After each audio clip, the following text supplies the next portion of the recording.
Hey everyone. This is Evolution of Fitness with Ella, where strength meets soul and we train like our life depends on it, because it does. I'm Ella Majors, holistic fitness and food freedom coach with a passion for personal and planetary evolution. And today I'm here with my dear friend and my personal go-to expert for all things nutrition, national bodybuilding and physique champion, and the founder of Clean Machine, Geoff Palmer. Hey, Geoff. Hey, good to see you again. So glad you're here. Welcome to those of you joining us live. If you can, jump in the comments there in the chat and let us know who you are, where you're tuning in from. And if you have questions throughout, there's Allison from Scotland. Yay. I love it when we have our global community here. Welcome, Allison. Let's see. So let's start off. We've got so much to cover today. So sometimes we like just, shoot the shit, but I do want to jump right in. I'll first start with a quick update, and I'm going to get Geoff's recommendations for me, you guys. Oh, we got Ronnie here. Hey, Ronnie. She is currently in Ohio. Welcome. So you guys, I'm tomorrow will be 3 weeks post-op ACL reconstruction surgery, my second ACL surgery, but this one's going really smoothly. If you've been following my journey, this just 3 weeks out, I've been off crutches and out of my brace since day 4 or 5. I'm just kicking it. Like, I'm kind of in disbelief, and a lot of other people are too, of just how well I'm healing. I think that has a lot to do with the prehab I did, the specific strength training I've been doing to prepare the mobility work. Of course, nutrition. I'm actually right now sipping on one of my favorite products from Clean Machine. This is Geoff's company, BCAAs. And we are going to talk about protein, you guys. But we're going to talk about some, oh my gosh, today you got, breakthrough science today. You guys are hearing it probably for the first time today, which is really exciting. So anyway, back to my own recovery. Geoff, you know me, I kind of push things really hard. I'm pretty intense. What do you have any recommendations for me as I move forward in this recovery from this injury in any way? Yeah, so I thought pretty deeply about this and looking back at some of the research that I've shared with other people and stuff like that. And there are 4 key things, I think, for this type of recovery and repair. Obviously, making sure you're getting sufficient omega-3s, plant-based omega-3s, ALA, are good. If you can get a source of omega-3s that contains SDA or stearidonic acid, even better. New research on SDA shows that it actually gets partially broken down in the gut. So it's a prebiotic that creates metabolites that are even more effective than standard EPA or DHA at making sure you're balanced inflammatory response, so a healthy inflammatory response. You need some inflammation for the healing process. You don't want too much inflammation, otherwise that can actually cause even more damage.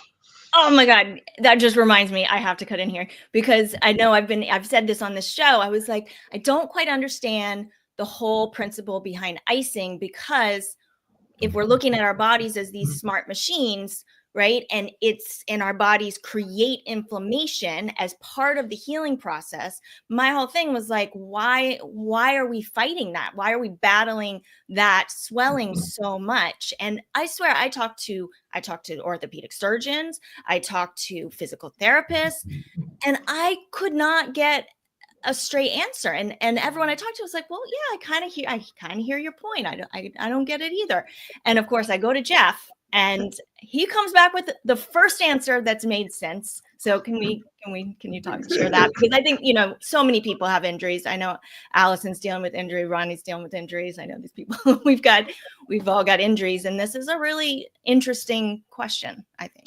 So if you ever been to a sports center or a pro athlete, pro basketball players, even pro baseball players, and especially pro football players, they do ice baths right after sports. Why?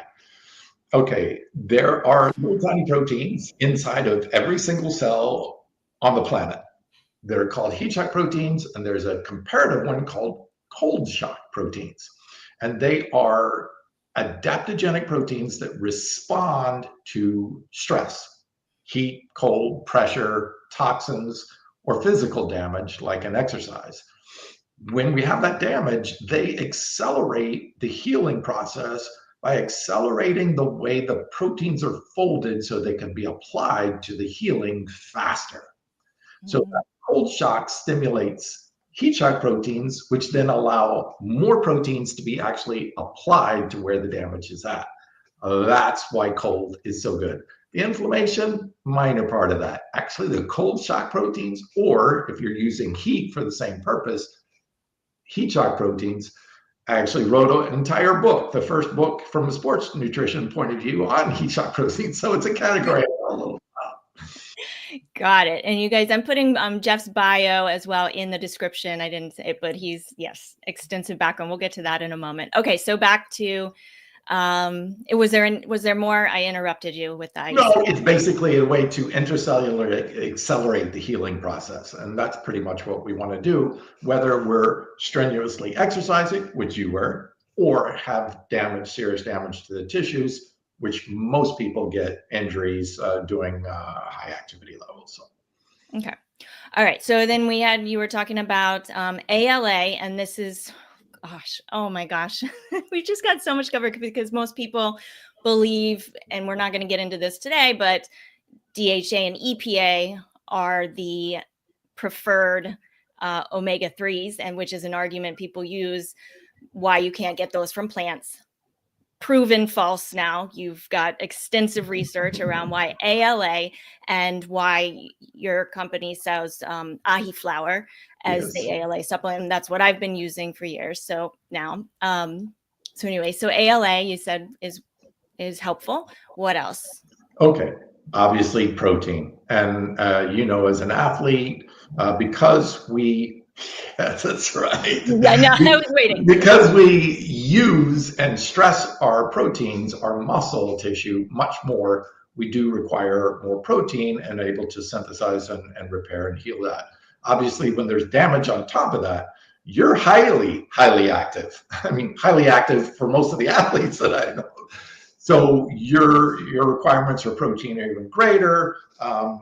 And so, yes, we have to get protein. But there are two particular essential amino acids that are really important for tendon repair, and that's glycine and proline.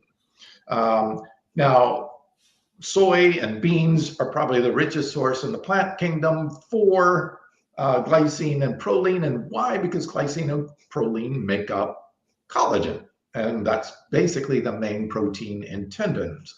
So you want those precursor amino acids, so our body can make its own collagen.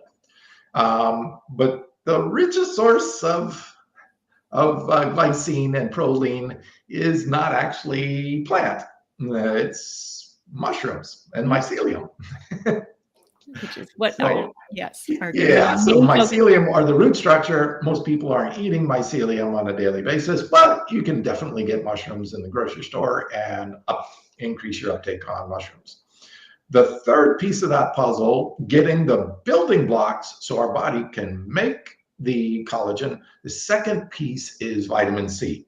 Our body requires actually a pretty significant amount of vitamin C in order to make collagen inside our body. Now, it was really interesting. They did a study, and this one group had come out with a vegan collagen. I was like, a vegan collagen? How is that possible? Plants don't make collagen. Only animals do. Well, they got a bacteria, the genetically modified bacteria, to produce actual human collagen. And I'm like, well, that's a little creepy. So you consume human collagen. It's just bioidentical. It's the exact same collagen that's in our body, because animal collagen is slightly different. So it's not ideal. And I'm like, all right. So I was like, okay, did you test it? And they said, yeah, we tested it against vitamin C, and it was just as good as vitamin C. And I'm like, just as good? Well, then why even take the collagen? Why not just take the vitamin C? Right. So that was weird because the human bioidentical collagen outperformed all the animal collagens, fish collagen, chicken collagen, beef collagen, all of them, pork collagen, blew it away. And it makes sense. Those are collagens designed for those animals. This was collagen was designed exactly for humans. So of course it would work better. But then when he did comparisons to vitamin C worked just as well as collagen. And I'm like, well, then why take the collagen? Just focus on the vitamin C. And there's loads of vitamin C in the plant-based kingdom. Right. So that's really fascinating because I do see a lot of supplements these days, like the vegan collagen supplements. So do you think we get enough, like for me in this, or anybody healing from injuries, do you think it's beneficial to actually supplement vitamin C and those 2 amino acids? Correct. And as long as you are focusing on proteins like beans and soy, especially, is pretty high in glycine protein, as long as you're getting enough of those 2 essential amino acids and getting sufficient vitamin C, your body should be able to produce all the collagen. Now, I've actually seen some collagens out there in the plant. There is an amino acid that proline converts to in the human body, but it only converts in animals called hydroxyproline. So it's a converted step. Now, the only place you can get hydroxyproline is animals. Up until recently, they got some plants to produce it. Now, hydroxyproline also converts to oxalates in the body. And elevating oxalates can cause kidney stones. So not a good approach. What you want to do is give the body the precursors and let it make its own amount.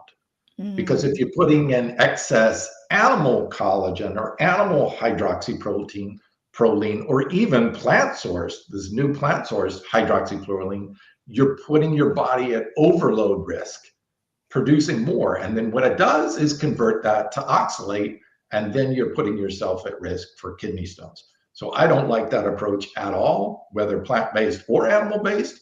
Why, even if I was not vegan, which I've been for 40 years, I would never touch collagen out there. People are greatly putting themselves at risk for kidney stones. Wow, that's so interesting. And so Geoff, you've been vegan over 40 years. I've been vegan for 30 years. And I've just hoped over those 30 years that we would be in such a more informed place at this point in time. And it can be a little disheartening, a little discouraging. And social media, I think, plays a huge role in that, right? Of just anyone coming on claiming to be an expert, all these this rise of this carnivore diet, all these misconceptions about meat. I mean, oxalates, people saying plants are trying to kill us all the time, and eat kale and you're going to die. And because of the oxalates, and there's just so much misinformation out there. Now, one of the ones that there's so many memes about is protein, right? And where do you get your protein and all this? So we're going to focus a lot on protein today. Before we get into this breakthrough protein with the mycelium, can you talk a little bit about protein in general, some of the what misconceptions you still hear, and what your recommendations are for protein for the average person who's going to the gym a couple times a week and is fit, maybe most of the people that are watching the show, and maybe the athletes who might need a little more. Yeah, but before we do that, you just brought up something prior in the early part of that sentence, that plant-based oxalates. Okay, over 80% of all the oxalates that we get in our human body are made by our body, not coming from our diet.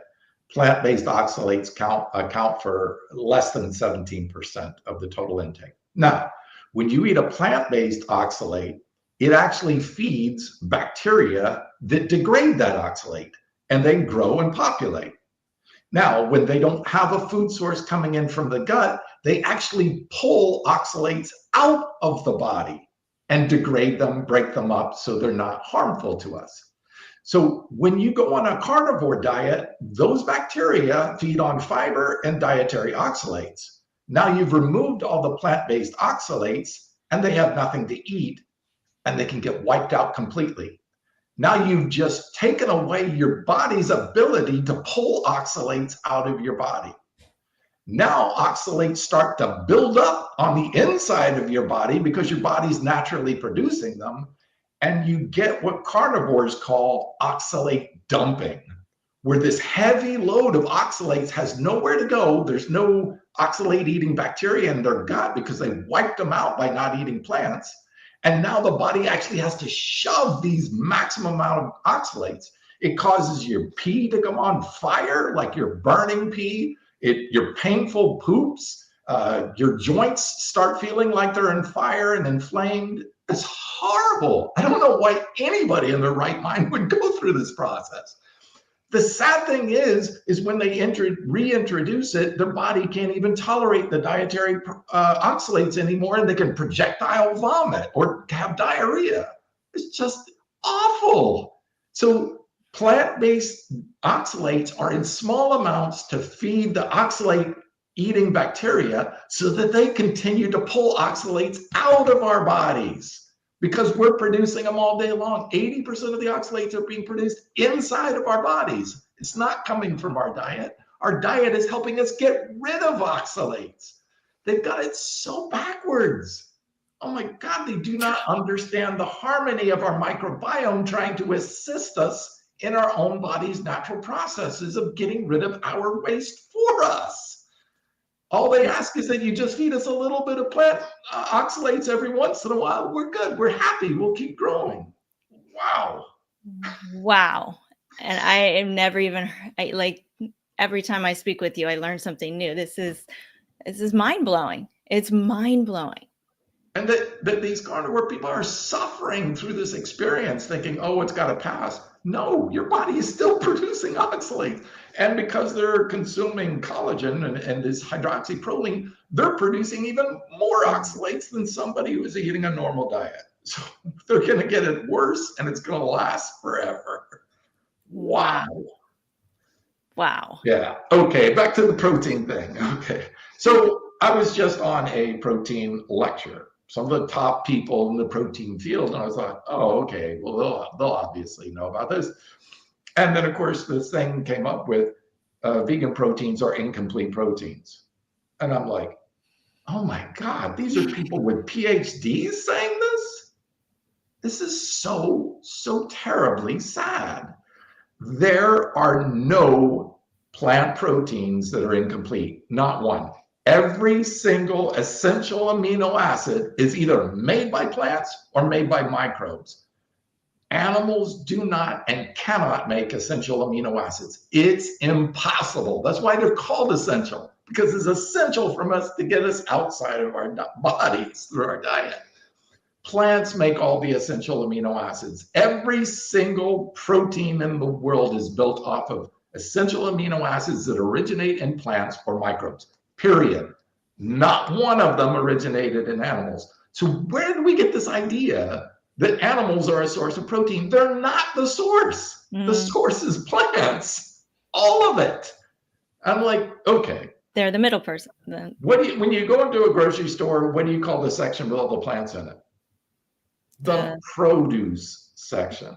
Right. It's because they are producers of nutrition. Animals are consumers of nutrition. They don't make any of the nutrients, they eat them. That's what animals do, including humans. Plants produce all the vitamins, all the essential fats, all the essential amino acids, all of the minerals. They produce them for us, the animals, and for themselves. So this idea that somehow you need to eat animals, there is not one single nutrient that is required for human survival that comes exclusively from an animal. Not one. Obviously, I've lived for 40 years and never consumed an animal product, and I'm not only still alive and thriving. It's a miracle. No, and not only that, you no drugs. You're healthiest human I know. Yeah, it's amazing that we are still now plants have different. So there has to be some reason why this misinformation is so acute, right? Like there are different amounts of different amino acids, right? Correct. So when we're talking about getting the most balanced protein intake, do we need to be mindful of, eating rice and beans and having a wide variety? How do you help people understand that? Yeah, nobody I know of eats one type of food all day long, and that's all they eat. Obviously, we eat lots of. We've got 300,000 edible plants on this planet. There's no reason why not have a variety. So it's nearly impossible as long as you're consuming enough. So the World Health Organization said, okay, roughly 60 grams of protein is sufficient for most healthy adults, men and women. And when you do that and you look at every single category, nuts, beans, grains, fruits, vegetables, if you eat 60 grams worth of protein from any of those, you'll get 100% of all of your essential amino acids. So it's not that it's low, it's that they're actually adequate if you are consuming enough protein. All you have to worry about is consuming total amount of proteins. Okay, so where did this come from? Well, they've looked at the comparison between animal proteins and plant proteins, and they found particularly methionine was lower in plant proteins. So the assumption was more methionine, it's an essential amino acid, more is better. We now know that less is not only better, it's a lot better. Methionine. So when they were looking at longevity, they said, hey, wait a minute, what if we decrease calories? Yes, calorie reduction increases lifespan in everyone, from worms all the way up to human beings. Calorie restriction increases lifespan, period. We know that. They said, okay, is it total calories or is it specific calories? And so they tried lowering fats, no difference. Lowering carbs, no difference. And then lowering proteins. Ooh, a difference. So it's the protein. So lowering protein intake. And they said, well, that's weird because we need protein. And then I said, well, maybe it's just an essential amino acid that's a problem, not whole proteins. And sure enough, that's exactly what they found. One essential amino acid, if you lower it, it increases lifespan and it dramatically reduces your risk for cancer. Methionine. So it's not that we have to reduce protein or even calories per se. If we just reduce the amount of methionine on our diet, we can extend our lifespan. Well, plants are naturally lower in it. So plants are giving us the right protein that has the lower methionine that extends our lifespan.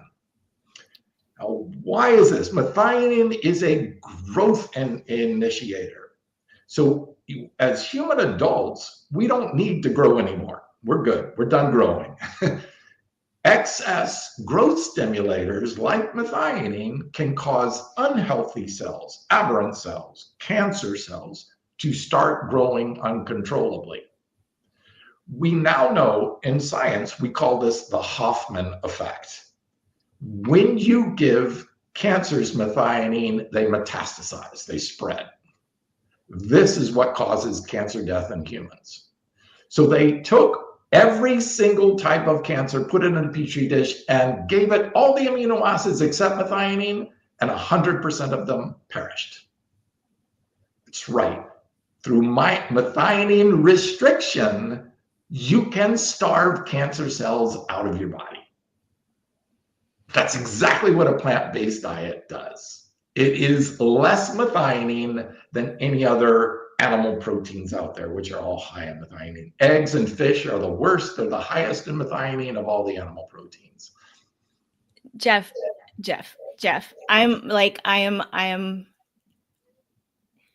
Okay. I recently was talking to a coach of sorts who recommended, because I had tested some heavy metal, like have tested, like I did a hair follicle test and it said that I had heavy metals. And so they recommended I go on methionine to detox from heavy metals. So now I have been taking a methionine supplement for almost 3 months now. So I am like horrified right now. So the heavy metals can initiate cancer, and the methionine can make it grow faster, Great. faster than our body can keep up with. And that is what causes metastasization, which leads to cancer deaths. So I will be Wow. not taking methionine anymore, Yes. starting right now. And see, this is the assumption that more is better. And we keep seeing this: more protein is better. No, it's not. More methionine is better. No, it's not. The opposite is the truth. And we have the science now that shows this. I mean, when science is so repeatable that they actually name the process the Hoffman effect, Mm. you can, for all any of your listeners, just Google this phrase: methionine dependent cancer. You're going to see a whole list of studies that show and prove repeatedly over and over and over that if you increase methionine in your diet, you are increasing your risk for occurrence and cancer deaths.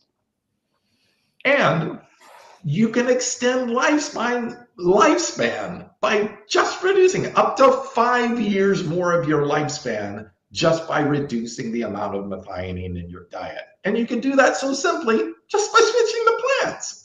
It's that easy. All right. So we've got this idea that lower protein, or at least lower methionine, leads to longer lifespan. Lower animal protein. So Thank you. when they That's what I said needed. that, okay, Thank you. amazing study, they said, okay, what about high amounts of protein? So they did roughly 200 grams of protein per diet, and they looked at this epidemiologically. So it's not causal. I want to just, this is associative. But when they looked at that, the highest amounts of protein intake from animals, you had a 400% increase in cancer rates. That exact same 200 grams of protein, if it was plant-based, no increase in cancer at all. So it's not the protein or even the quantity of the protein. It's the quantity of specifically animal protein. And now we know part of the reason. There are many reasons: heme iron. I could go on with lots of different chemical reasons why it induces cancer too. But methionine is particularly one because it's built right into the proteins. Got it. Stephen asked, if you're a growing child, do you need more methionine? No, because our body actually has other mechanisms to increase growth rate. So our body always has backup systems. So reducing, they asked that question. Scientists were like, well, methionine is important for growth of cells. What if we restrict the methionine? It didn't affect the healthy cells at all. They still grew at the same rate. It did affect the cancer cells. Every single cancer they tried so far, from breast cancer, colon cancer, even pancreatic cancer, the most lethal, lowest rate of survival, even that was affected by the Hoffman effect, which is methionine. Methionine restriction saves lives. It prevents cancer and it extends lifespan. And for them to say, oh, animal proteins are incomplete because they don't have enough methionine, I'm like, enough cancer? What? Wow. Wow. Okay. I don't know how we got it so backwards. Yeah. Well, I mean, where are the big bucks, right? Like, yeah. Follow the dollars. Follow the dollars. So, but in different stages of life, right? There are different recommendations for protein. So as we get older, is there a certain age when we need to start upping the protein? And from what you know, like, do you have a number for that? Yeah, so based on the research, and I want to caveat this, most of the research is not inclusive of vegans. We see significant changes when we change the diet to plant exclusive. Our microbiome changes, our enzymatic processes changes, our everything changes, like EPA and DHA. So they looked at people and they said, okay, in the general population, they're consuming DHA, so their enzyme that converts ALA to DHA drops significantly. Well, then they made the assumption, oh, we don't produce enough of that enzyme to convert ALA to DHA. But then later they looked at just vegans to see if that was true. Vegans' enzymes shot up because their body now needed to convert that. So their body started producing more of that. So vegans produce significantly more of the enzyme that converts ALA to DHA. So the assumption based on observing non-vegans would have been the wrong assumption. And it still is. People still base that on that conclusion. They're not including vegans in the research. So the same thing in proteins, when we see, oh, you increase the protein, oh, it causes higher cardiovascular deaths, it causes higher blood pressure, it causes higher things. But when you see high protein intake in vegans, you don't see that. You don't see it at all. In fact, you see the inverse. So it's not protein, it's not those things, it's where those things are coming from and then how our body adapts to it. So we know that by taking DHA, our body suppresses our body's ability to convert ALA. So when I see vegans out there taking algae DHA, I'm like, what are you doing? You're actually telling your body not to convert ALA. And 90% of your omega-3s are coming from ALA. Now you've just turned off your enzyme to convert that. You're reducing your body's ability to convert the much more prevalent ALA to DHA by taking DHA. Yet all those fear mongers out there saying you have to take an algae DHA, they're actually increasing their LDL cholesterol by doing that. They're increasing their risk for heart attacks by doing that. And even potentially dementia too, as well, by doing that, by taking DHA in a supplemental form. This is so important because, well, in my family alone, we're mostly vegans, and yet we have a history of high cholesterol, high LDL, all of the cholesterol, even though we're eating plants. And yet for me, I believed it too. I was taking DHA, EPA supplements for years. Now that I switched over the last few years, thanks to you, now is my body adjusting and now producing the correct enzymes? Correct. Now, there is a group of people in the omega-3 category that have a genetic variation called ApoE4. You don't need to know that, and most people aren't going to get tested. But the very first step in conversion from ALA goes down to SDA. So ApoE4 people, also called FADS2, that they don't produce as much of the enzyme. Now, that probably isn't a major problem. You just have to consume more ALA than the average person. Not a big deal. Or you can consume a plant that produces also SDA. Now, hemp does that. Hemp produces SDA. But I went out and found the highest source of SDA of any plant in the world, and by far.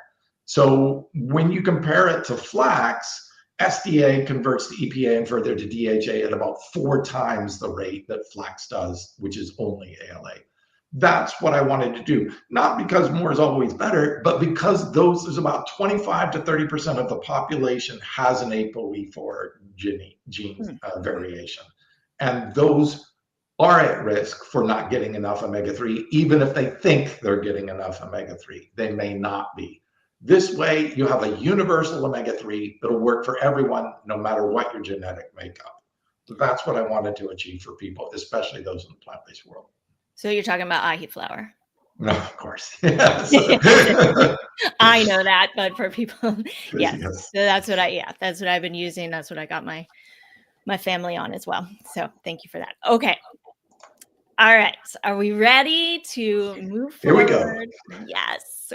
So I got to see Geoff virtually speak at the Church of Perpetual Life recently. That's correct. Yeah. Yes, there was hundreds of people in attendance, and there was thousands of people watching virtually who are now seeing this. And this was your first time presenting on this topic. Tell us what this breakthrough science is. What is going on here? Yeah, we all are pretty familiar with mushrooms, but mushrooms only account for about 5% of that organism. The other 95% lives underground and is called mycelium. It's like the root structure of a plant. If you want to compare it to a plant, mushroom would be an apple, and mycelium would be the entire apple tree, its roots and its leaves and all its branches. So in comparison, that's why they call mushrooms the fruiting body. That's the part we generally eat. But we've seen a boom called the shroom boom in popularity of mushrooms because they have amazing healing properties. They have beta glucans, which boost our immune system. They have different fibers in that help us clear toxins out of our body. They have anti-cancer agents in them. But the mushrooms are just the tip of the iceberg, so to speak. The rest of the iceberg is even better at producing those.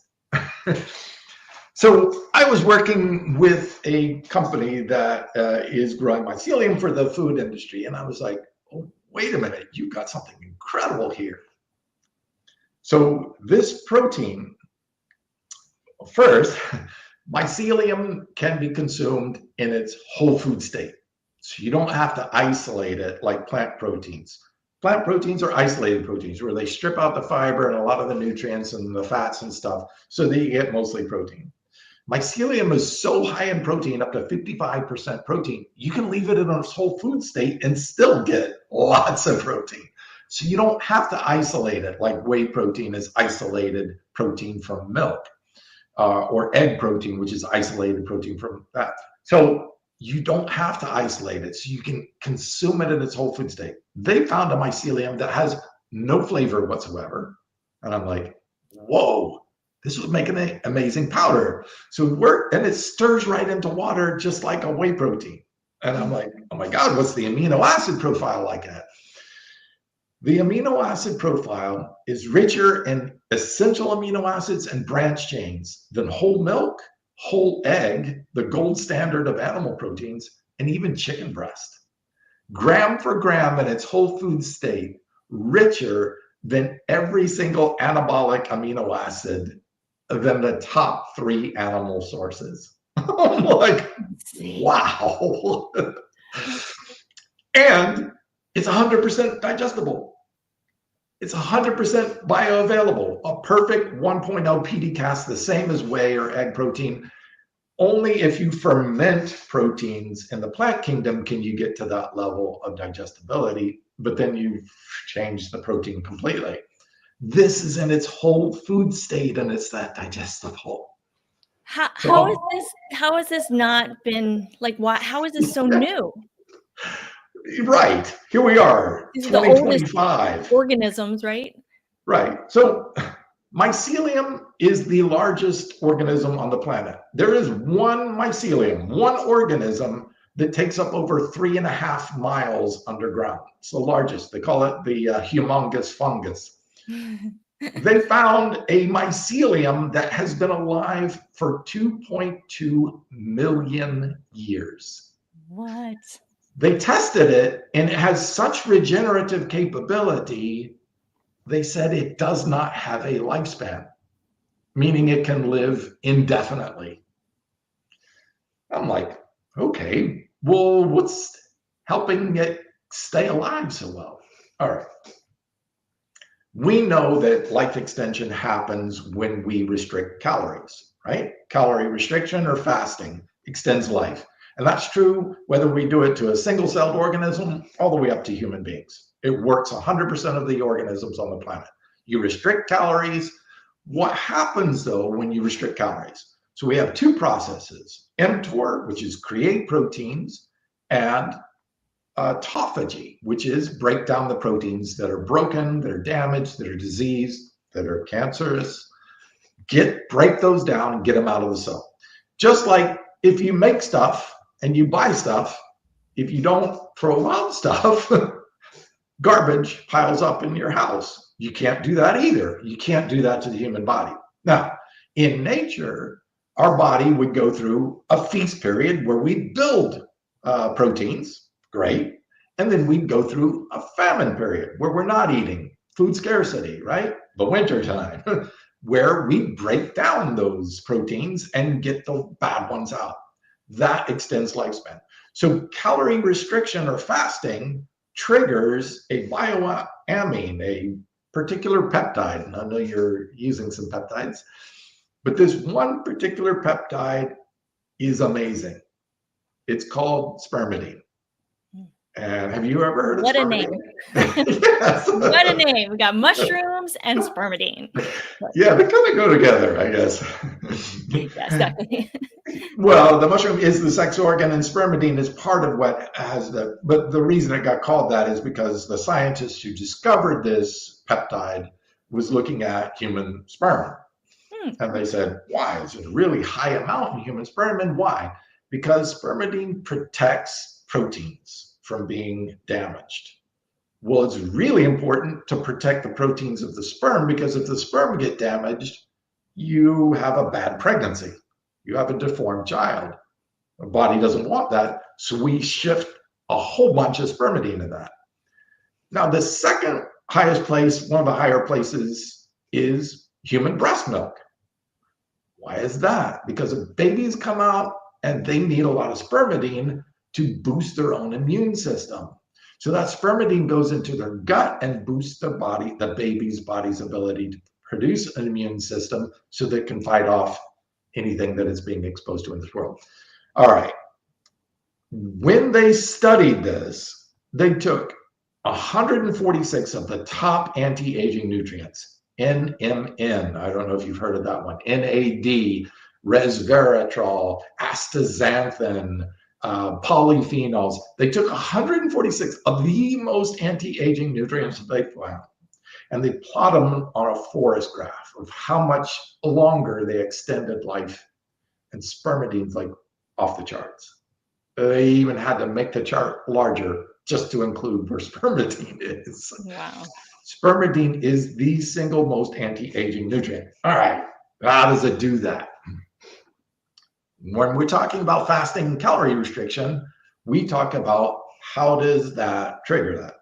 Well, it's not the calorie restriction that actually causes the autophagy. Calorie restriction gets our body to release spermidine, and the spermidine is what causes the autophagy. So they said, well, if that's the case, can we skip the fasting and just go straight to the spermidine? And sure enough, it did. Oh, yeah. You can induce autophagy, anti-aging clearing of bad cells without calorie restriction or fasting at all. Oh my God. Now, they said, all right, if this is true, the number one most prescribed anti-aging drug is called rapamycin. Have you ever heard of rapamycin? Yep. Okay. And the way it does it is by suppressing mTOR, the part that does that. But if you suppress mTOR, your body can't make proteins, even if it really needs it. It's not the best way. You can actually end up losing muscle, and most people don't want that either. So yes, it extends lifespan. It's known to do that by suppressing mTOR. But I said, instead of suppressing something that our body really needs to do, which is make proteins, what about just upping that? So they said, all right, well, let's try it. Let's do it the reverse. We're going to take, unfortunately, I'm sad to say this is a mouse study, but we got the scientists did the study, so I'm going to share it. Thank you, mice, for giving up your life for educate us stupid humans, but here we go. So they took mouse and they genetically modified them so they don't produce any spermidine at all. And then they fasted them, and they got no health benefits whatsoever from the fasting. So the spermidine was the trigger, not the fasting. They said, what about the drug? Same with rapamycin. Rapamycin had almost no positive health benefits or life extension when there was no spermidine. So they did it the other way around. They said, well, what if we just put the spermidine in? Will it do it? Yes. As effective as the #1 anti-aging drug on the market, rapamycin. I'm like, wow. Now, when you look at mycelium, they produce spermidine more than any other organism on the planet, and it's not close. When you look at the plant-based sources, plants can pull it up out of the soil. They get it from the mycelium in the soil, and those plants can pull it up from there. And the amount of spermidine in the richest food sources like soybeans, one of the highest in spermidine, is about 9 milligrams for 100 grams. Now, 100 grams of mycelium will give you about 140 milligrams versus 9. What? Yeah. Wow. So we're talking 10 to 15 times the amount that's in plants. This is huge. That we have ignored this category, the fungi category, for this long. Fungi have developed an enzyme production. We eat and plants eat by pulling nutrients into our body. Plants and animals both do that. Fungi do it the other way around. They go to the food and they squirt out enzymes and digest it outside and then pull in the nutrients that are digested. They got, okay, mycelium have been on this planet for 2.4 billion, that's with a B, years. They've adapted over 2 billion years to produce almost any enzyme that can break down any substance on our planet. They can break down oil, they can break down plastics, they can break down radioactive particles. They can eat and consume them all. They can break down rocks. As a matter of fact, no life on land would exist without mycelium. Mycelium went onto the land, broke down all the rocks to make them soil and to make those nutrients available for plants. This allowed plants to migrate onto the land. They even held the soil in place by creating a network and then fed the plants by grabbing nutrients because the plant only had roots just big enough to get what's immediately around its face. The mycelium can branch out for miles and pull nutrients in to feed the plants. Plants would have never existed on this planet on land if without fungi. And then, of course, no animals could exist on land without the plants. So fungi are the birth of all life on land. Human beings wouldn't be here without fungi. Wow. Now, is there the mycelium, is it just in the soil all over the place? Like, is it, where's, I'm trying to just imagine, because this is the first I'm kind of hearing about this. So there's over 600,000 plants in the plant kingdom. There are 10 times as many fungi than plants. Without plants, forests couldn't happen. So you have forests growing, trees growing right next to each other. There's no way a baby tree would be able to exist because all the sunlight gets blocked and they require photosynthesis. So the tree sends a signal down to the mycelium, say, hey, I just dropped a seedling over here. Can you go feed it? So the mycelium give all the nutrients. They transfer nutrients from the root system of the tree to go feed its child and its child only. So that child can survive, and that's how forests can grow. It's called the wood-wide network. Wow. Without the mycelium, our forests today would not exist. They would not produce enough oxygen to support terrestrial life. It's all there. And I'm like, oh my God, we have this huge category that we've just ignored. It's all been about the animal proteins and the plant proteins. We now have a third category. And what I like about this, with all this polarization about plants versus animals, you know, carnivore versus vegan, we got Switzerland over here, the fungi, neutral. I'm not a plant, I'm not an animal, and I'm better than both of you. Amazing. Now you don't go to the grocery store and see here's in the, you know, in any section and see mycelium. So what's and that's why I said, all right, we can put it in the food, but it would just be a little bit of the food. I said, what if we could get this in a drinkable state that anybody could just throw in a glass or put in a smoothie or add to their nut milk or put it into their cereal? This powder blends into anything. You can cook with it, and the spermidine is not affected by heat. Yeah. So it doesn't matter. You can bake with it, you can cook with it, make pancakes, oatmeal, foodstuffs, dressings, salads, throw it on anything and consume it. I want to make mycelium accessible to everybody so that they can get the benefits, the health benefits of this.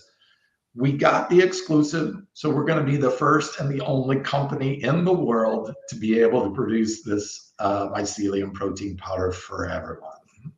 That's incredible. That is incredible. And I know people are asking, okay, well, where do I get it? Where is it? So we go into production within that couple of weeks, and it'll take about 2 to 3 months to produce.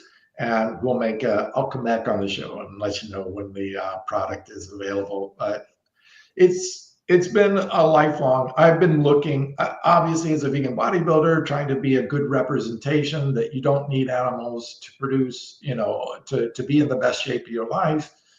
But when something has the capability to greatly extend life, reduce the risk of cancer, the health benefits, it improves collagen production in the skin. Even if you put it on topically, it increases hair growth. 20% increase in hair growth in 6 days. It even can get people to convert some of their gray hair back to its normal color. You've got improvements in skin, improvements in digestive, improvements in immune system. The benefits on this are just extraordinary. For us to have this amazing scientific community and not have a commercially viable product for people is mind-boggling to me. But that's why I do what I do. Thank you for doing what you do, Geoff. I mean, wow. Yes, I really would love to have you back on. There's a ton of topics I think we'll ask in the Evolution of Fitness Club too, if there are other nutrition topics that they want covered, because there's really nobody I can imagine that would be better to talk about these things than you.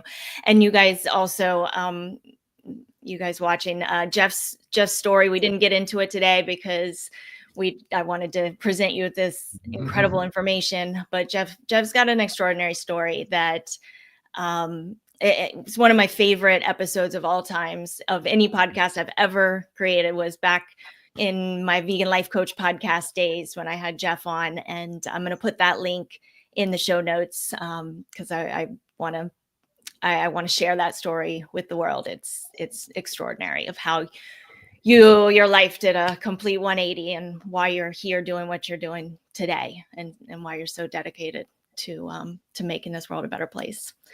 So thank you so much, Geoff, for being here, for taking the time, for doing everything that you're doing. I can't wait to be able to share the link for people to go and grab that product. In the meantime, the ahi flour and all the other products on the Clean Machine website are products, you know, everyone's always asking me what supplements, and I get to say, you know, here's a company that I know the owner, the founder, the formulator to be, you know, of the highest integrity, of somebody who puts out the highest quality products that there are on the market. So you can trust these products. And I'm so grateful to you, Geoff. Likewise, it's obviously you and I are kindred spirits and wanting to do the best we can to help others, help the animals, help the planet, and help people experience life. I'm 62, and when I turned 60, it was a happy and sad moment at the same time, realizing that my mother, my father, and both brothers never even made it to 60. And our dear friend just lost his mother, and she was in her 60s. And it's sad knowing that some of these are preventable with lifestyle changes. And no one should unnecessarily have to go through these. And that's what I'm hoping to do, is just give people the information, not telling you what to eat. I'm telling you, here's the research, make the best decisions for you, because losing every one of my family members was a painful experience, especially now that I'm succeeding in life. I'd love to have shared that with them, and I don't get that opportunity. So I do this so that maybe there's some people out there that do get the opportunity to see their kids grow up, to have parents that last to see their grandchildren. That's what matters to me. It's why I do what I do. And I know that's why you do what you do. So grateful to be on the same team. Yes. And thank you all who joined us live and who are watching the recording later. Leave a comment if you're watching. If you have questions, leave them in the comments. We'll do our best to come back and answer them. And make sure you subscribe to this channel, to this playlist, so you don't miss an episode, and join our Evolution of Fitness Club or a WhatsApp group. We're going to have exclusive content in there, fitness challenges, all the good stuff. Thanks again, Geoff. We'll see you again real soon. Thanks, everyone. Thank you.